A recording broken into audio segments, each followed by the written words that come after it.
You're the GM of the Bengals. Okay. What do you need to move Trey Hendrickson? I mean, I think you're hoping to get you're not getting more than a 2. At most, you're getting a 2. You're probably getting a 3 with some, a way to kick it up to a 2 would be my guess. The longer you wait, the more that pick kind of drops. But yeah, I mean, you could sit there and say, okay, we're going to demand a 2 now because we know we'll be able to get a 3 at the deadline if we held him for all that, for that amount of time. So, if you probably wanted to pry him out of there and guarantee you get him out of there, I can't see with no Joe Burrow that they would turn down a 2 if somebody was pitching them a 2. All right, now the flip side, you're the Niners. Yeah. You're John Lynch. Do you are you waiting to see, can we be 7-2? Yeah. And then do I do that? How are you approaching that from that perspective? I don't know how they're, where they are right now. As 49er fans have pointed out, I've picked them to lose every single week. And they're like, just keep picking us to lose, man. Just keep it us. So I'm we'll make that official. Yeah, today, I'm just trying to figure out how they're pulling some of this stuff off. Because to me, on at least just looking at them roster wise, where they are right now, a little bit of a reset, with the some younger guys coming in the mix. And this felt like kind of the year before to me, where let's get another year, let these young guys get some experience, play more. We're going to add in more young guys next year. And it's kind of a nucleus that's changing and evolving as you go forward. So this didn't feel to me like a Super Bowl, caliber team, because there's those key guys, and you've already lost a couple of them, and there's only a handful of them. So. That's the only part, on the other side of that, would you be willing to push draft picks and be ultra aggressive? Right. I don't know that this team warrants that. And I say that, hey, they're undefeated and I've been wrong about them every week. It's fair. That's not, I mean, you're an insider's insider, but that's not an outsider take.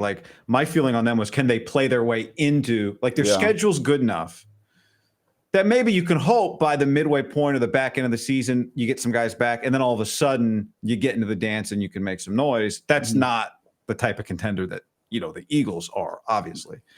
But you're also hosting the Super Bowl. You wonder how that factors into an owner's mind or a GM's mind. I don't know. And now you take Bosa away. It's can you even play your way into that? Yeah.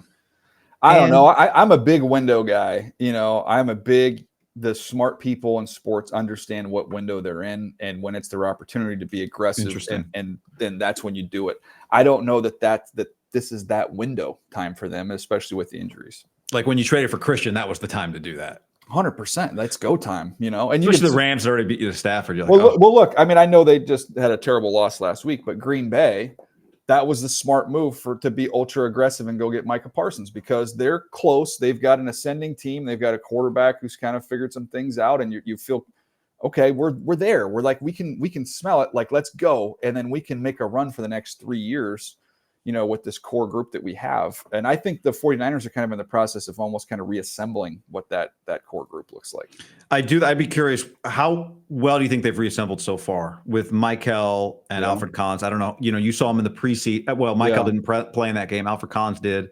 Feels like, coming out of camp, I was I don't know, can this Alfred Collins guy play? It's been, I think, better than it felt it was going to be. But I know you had Michael 22 on your big board. Have you had much chance to see Michael? So I haven't gone through every single game and just narrowed in and studied him. As we get kind of the quarter point, once we get through another game, that gives me 4 games worth, and I'll go back through. I'm trying to do all the first rounders and go back through and look at all those guys individually and see where they're at. But I mean, there's nothing you're going to tell me how well he's playing that's going to surprise me just because of how big and physical that he is. That stuff translates immediately, So that doesn't surprise me. And Alfred Collins, I know we had talked in the preseason, just kind of a little disappointing there, but he's a big, rangy, physical, athletic guy. So there's a lot of talent in his body. I said this the other day, my read on Michael was, maybe this is a high ceiling, but a low floor pick. And to me, he's had a high floor. That's what's, I don't know. Firm. He's so strong and firm like that. You're not surprised. If I tell you he's playing well, you're not surprised. No, because, and to me, with edge guys, or any defensive line, wherever you want to line them up and however you want to play them. The low floor to me is more along the lines of the athletic guys who are a little bit more speed reliant. Strength and power plays, and that's I watch the Chargers every week, and especially with Khalil Mack gone, they don't have a dominant rusher, but they rush as a team, and they're collectively big, heavy-handed, strong guys who can kind of crush and collapse the pocket. Like to me, that's really, really high floor stuff. Like that doesn't have an off week. When you're big and strong, and in his case, very, very long, you're going to be able to set the edge all day long, and you're going to be able to test anchors and use power as a rusher. So as he continues to grow and evolve, and you add more tricks to his arsenal, then it plays from there. But to me, that's a high floor type player, not a low floor player. It's so awkward around the Niners. Not awkward, but it's just odd. Like the Bosa thing puts a wet blanket over it all. Yeah. But then like people are fired up about Michael. Ricky Pearsall has 16 catches, 14 of them are for first downs. Like the way he played at the end of the year is carried over. You had him, I'd kind of look it up. You had him 40 on the big board, which to me like means he got drafted about where you probably had him. What pick was he? What number was he? What was he, 31? Yeah, he was in that range. Yeah. But we were laughing about the other day, the Niners were trying to trade. Like John Lynch basically said, yeah, we tried to trade out. Nobody, in order to trade down, you got to trade up. So we took a player. And he's turned out this year to be, I mean, him and McCaffrey, like those are their two best players on offense through 3 games. Yeah. What was your, where were you at on him pre-draft? We didn't get much eval last year.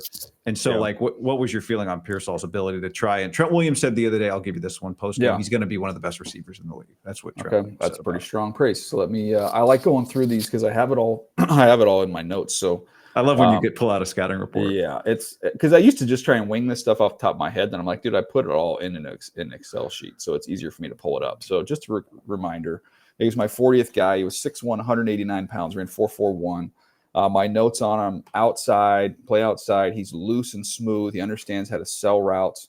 He had an incredible, insane catch against Charlotte, so I put that in all caps. He's both quick and fast. He's elusive with the ball in his hands after the catch. He can adjust. And one of the last thing I wrote on there is I talked about his toughness, which to me has been, if you look at receivers and you're going to try and find the through line, because you're going to see all different, size, shape, speed, a lot of different characteristics you have. And so what's the through line for all the guys who've transitioned well to the NFL? I did a study on it, like a word study, maybe 3 years ago. And I just went through and I kind of lumped all the guys I would label as hits. And then I tried to go through and highlight kind of the terms I'd use and key terms. And the one that showed up more than any other, believe it or not, was toughness. Like there's a toughness. There's a willingness to be able to work in the middle of the field. You're running through the ball. Your cleats are grounded. You're not trying to protect yourself and cradle the ball. You trust your hands. But you play physical through press. That gets a lot of young receivers as they get to the NFL. They just can't physically get off the line of scrimmage. Down the field, it's, there's contact and it's physical. Can you work through contact and win in crowds?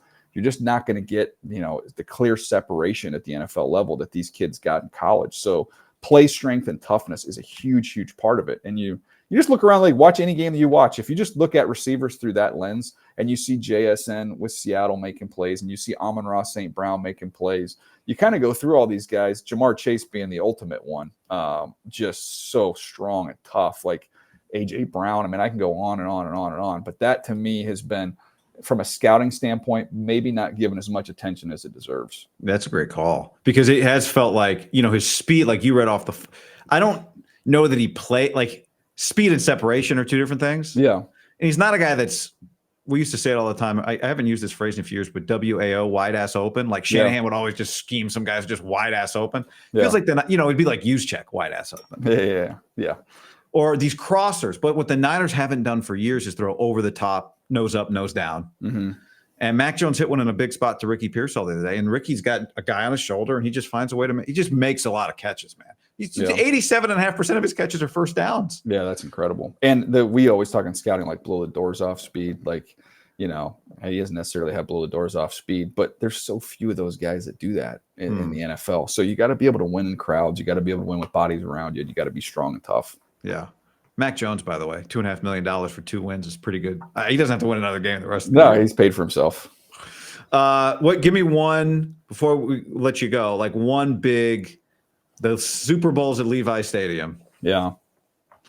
Which may or may not be a selling point for the 49ers by the end of the year, but we'll see. Make the playoffs and we'll hope from there. But like, what's your big kind of, with an eye on the Super Bowl, Levi Stadium? I mean, the Ravens and Chiefs are playing this week. Somebody's going to have 3 losses. How about that?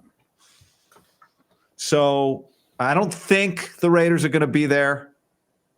I just love talking about the Raiders. That's funny. But give me one, like, where's your head at right now with that destination in mind?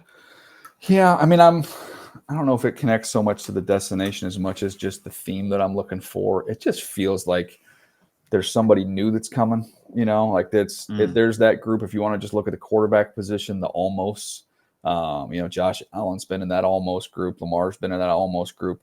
I see, the Chargers are off to a hot start. Herbert's in that almost group. Yeah. So there's just, Detroit, saw what they did the other day. Like they've been so close to getting there, just haven't been able to break through. But it feels like more so than ever on the AFC side that the Chiefs are extremely vulnerable and everybody's had to go through them. At least that feels like they've come back to the pack a little bit and opened some doors and some opportunities there. And then on the NFC side, I feel like, the Eagles are still, I think they're still them. And then everybody else, and everybody go, oh, they're 3 plays away from being 0 this year. And I'm like, yeah. But the more times you strengthen that muscle, that close game muscle where you got to make a play and in some cases block a kick, like they just continue to strengthen that muscle and find ways to win those games. I think I saw today they put like 3 or 4 guys on IR, but they just kind of keep finding their way through. So it feels to me like the Eagles are that team. I know Detroit had a great win the other day. The Rams are very physical, very competitive, could have easily won that game against the Eagles. But I feel like the AFC is more crowded. There's more opportunity in the AFC right now. It's funny, like even if you power rank the NFC, you're like, oh, the Niners, they've been, it's like so much has gone wrong. And then you still get to them, I think, before you get to like 8. You know what I mean? I'm not saying they're 3, but it's like, yeah. They're like even with everything going on, they're in like that 5 to 6, 7 range, in there, however you want to look at it. Seattle's going to be an interesting one, man. I've watched a lot of their stuff through the early part of the season, and Sam Darnold's played well. Leonard Williams has been awesome. They were them. They got a lot of speed and a lot of athleticism in their front. Like they're kind of one of those teams in the offseason. Nobody really paid them much attention, but you saw them in that first game. So, but they're that's going to be an interesting division to follow. I don't know what's going on with Arizona, but. Well, they're Kyler and Marvin Harrison aren't connected. I mean, and now James Marvin doesn't look. It doesn't look either. Good. No, it doesn't look good. Okay, so 5 seconds. You're taking the Jags this week. I took the Jags this week. Yeah, which I was not even like. People don't even know. Like you get a text on. I get a text on a Monday, and you got to pick these games for NFL.com, and so it's literally just. Bam, bam, bam, bam, bam, bam, bam, bam, bam, bam, and then you rip them all off, and then like you'll get a tweet from somebody like not kind words, to be honest with you, guy, like not kind words at all. And I want to be like, of all the things that I do in my job, like the things that I do, picking games on a Tuesday while I'm trying to see if the box score of the Padres from the night before. I don't know who's playing, who's hurt, like none of that stuff, but. It obviously draws a lot of attention, and I just laughed at like the social media coordinators for every team.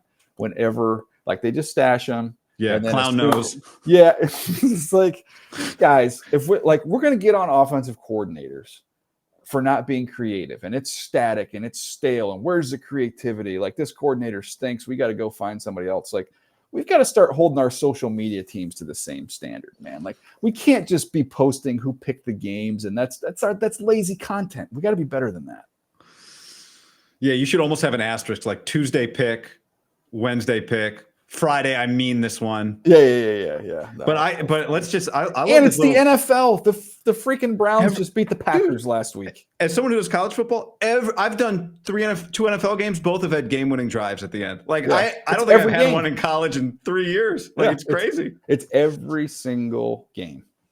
All right, but the Jags pick, he really means it. And the DJ curse, the reverse DJ curse is on. If you're a real Niner fan, you want me to pick against the Niners. They're 3-0. We're putting it to the test this week. And then Rams next week. I mean, that one we already know. You can put that down right now. You're taking the Rams. So true story. One year, and I don't remember what they didn't win a lot of games, but the Jets, I had picked against the Jets.